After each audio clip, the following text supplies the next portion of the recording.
বহুদিন পর আপনারা ভোটের অধিকার ফিরে পেয়েছেন, এটা সত্য কিনা? দীর্ঘ সময় হাসিনা আপনাদের জন্য কোনো কাজও করে নাই, ভোটেরও দরকার হয় নাই। তা আমরা এই ভোটের অধিকার যেহেতু ফিরে পেয়েছি, আমি আপনাদের কাছে সবিনয় অনুরোধ করব, আপনারা 12ই ফেব্রুয়ারি ভোট কেন্দ্রে যাবেন এবং ভোট দিবেন, পরিবারের সদস্যদেরও নিয়ে যাবেন। এটা আপনার অধিকার। দীর্ঘ সময় এই অধিকার হরণ করে রেখেছে শেখ হাসিনার স্বৈরাচারী সরকার। আইনের শাসন, মিথ্যা মামলা, বিনা কারণে মানুষের জেল, সবকিছু তারা করেছে, আপনারা সবই জানেন।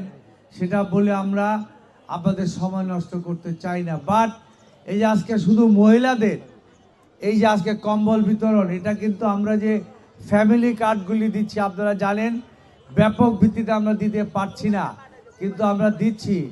ওইটাও দিচ্ছি কিন্তু মহিলাদের নামে, কারণ মহিলারাই পরিবারের প্রধান। ছেলে মেয়ের সন্তানরা তার কাছে যায় কান্নাকাটি করে খাবারের জন্য, বিপদে পড়লে, অসুখ হলে। সুতরাং আগামী দিনে বিএনপি ক্ষমতা আসলে তারেক রহমান বলেছে এই ফ্যামিলি কার্ড মহিলাদের মাধ্যমে দেওয়া হবে, বয়স্ক ভাতা দেওয়া হবে, বিধবা ভাতা দেওয়া হবে, মেয়েদের ইন্টারমিডিয়েট পর্যন্ত লেখাপড়া ফ্রি করা হবে, প্রাইমারি স্কুল পর্যন্ত গরিব মানুষের সন্তানরা পড়তে পারে, পড়ার পরে তাকে আবার মাসের শেষে খাবার দেওয়া হবে, যাকে বলে শিক্ষার বিনিময়ে খাদ্য। এবং আমরাও ইনশাল্লাহ আপনাদের ভাগ্য উন্নয়নের জন্য কাজ করছি, কম্বল দিচ্ছি, রেশন কার্ড দিচ্ছি।